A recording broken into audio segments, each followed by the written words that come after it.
So we're officially in a blizzard now.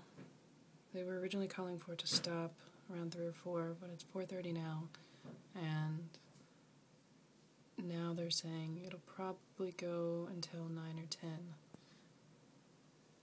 I tried to take a video. I wanted to take a video with the door open so that you wouldn't be looking through the foggy glass, but there's so much snow piled up on the door, and we even went out and shoveled it around noon, that I can't open the door. I tried and it made a really ugly noise.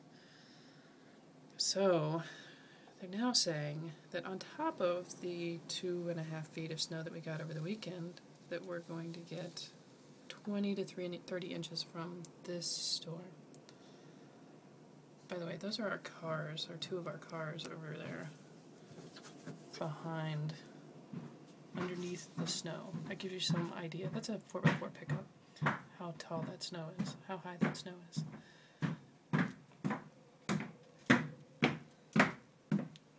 And I can't believe that I just saw a car drive by.